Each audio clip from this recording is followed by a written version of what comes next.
Ryan Shawcross and Marouane Fellaini and what happened there. Against Spurs, they seem to be a little cuter, so to speak, in the way they were defending.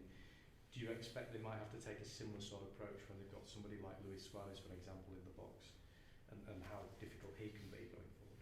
No, not really. No, listen, it's a man's game. You know, when you're a top player, you're a top competitor, and obviously Stoke are a strong physical team.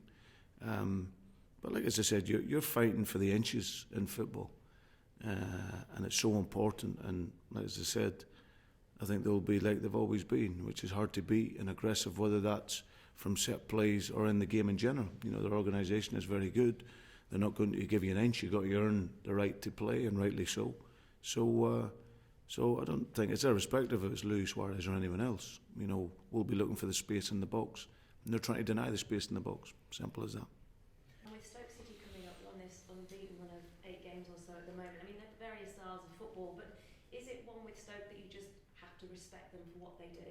Yeah, I've always respected them. I think that there's no right and wrong way to play football, but I think that Stoke sometimes have got a lot of unfair criticism. You know, I think how they play the game, you know, they challenge you physically, which is fine because it's a physical sport, and at the elite level that's what happens. And to consistently stay at this level after Tony got the team promoted, it takes a lot of work. You know, I know through my time at Swansea, the difficulties last year in that first season, and then you're trying to grow on that season on season, and Tony's done that. The players are very committed to the cause of playing for Stoke.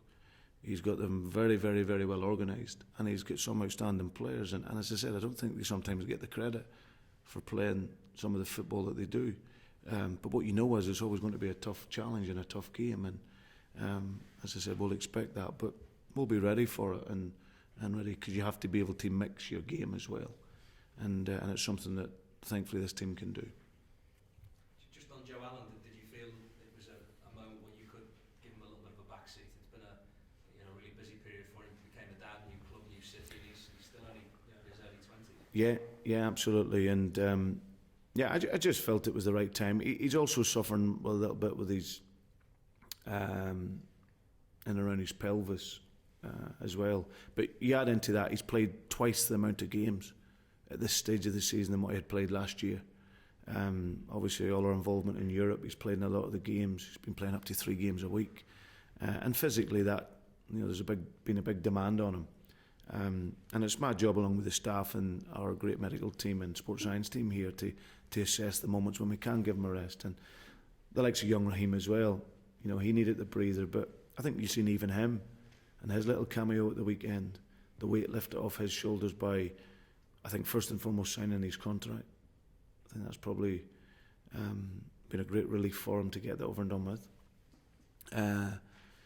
And he was really bright. I think physically in the game he had a breather as well. And plus he got his hair cut, which helps him. And he looks like a proper young man now.